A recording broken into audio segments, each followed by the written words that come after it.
what we mean to ourselves. Don't be afraid of admitting the truth. What do you want? Just ask yourself that, honestly and simply. What do you want? Once you know, go and get it, and don't blame anyone for being in your way. You put the obstacles in your own path. I'm David Viscott. A woman that has been dear to me that tried to do this was my own mother, who wound up giving up and taking her life. Wound up giving up what struggle?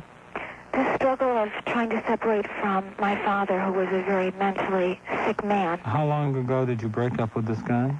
Just about a month ago. Okay, so what you're going through right now are the pangs of wishing to have a relationship and the closeness that was there, even if it was imposed by needs, right?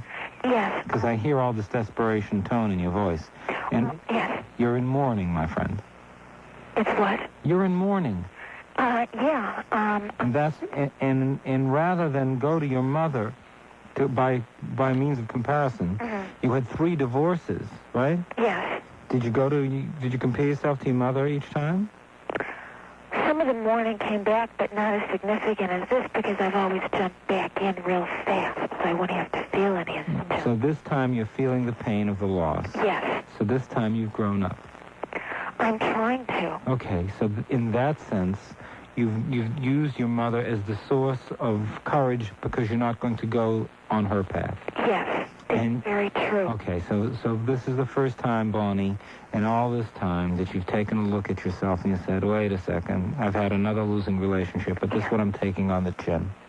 Oh, that was said very beautifully and really centered in on exactly what is going on. You're very perceptive. Yeah, so it's hurting and you're feeling desperate. It's not comfortable. You're lonely. Yes, and yet I don't want to really be with anybody right now. Do you understand that? Well, the fact is that you understand it. Yes, I do understand it, but it's a twisted kind of feeling. Tell me how it's twisted. What? I'm pulling and pushing. Do you know, I'm very scared to be with anybody right now, but I'm also scared to be by myself. Okay. What are you afraid of being by yourself, since that's where you are, whether you like it or not?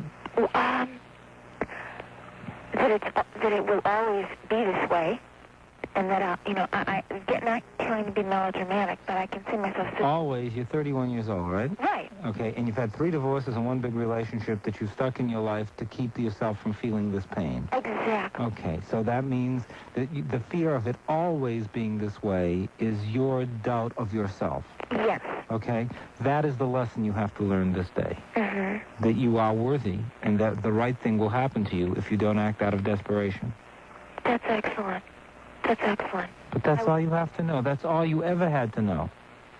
Right. I've always needed to attach myself to somebody, even though I have never felt the real closeness. You've needed proof on your left arm so that you could say, see, I've got a guy. Right. But it didn't. But the proof doesn't work if the feeling in your heart is that you're empty. Exactly. So, tolerate the feeling of emptiness and know that it's not from being incomplete. It's just from not growing. Okay. And that there's room to grow, and that there is around you an expectancy for the first time of being better than you were. You have outgrown the precipitous action of the past, where before you would leap into a situation, now you're not so sure you have to do anything except feel the pain and grow. You're great, and thank you for being here today. You've meant a lot to me. Bonnie, yes. The best is just about to come. Thank you, David. Dr. David.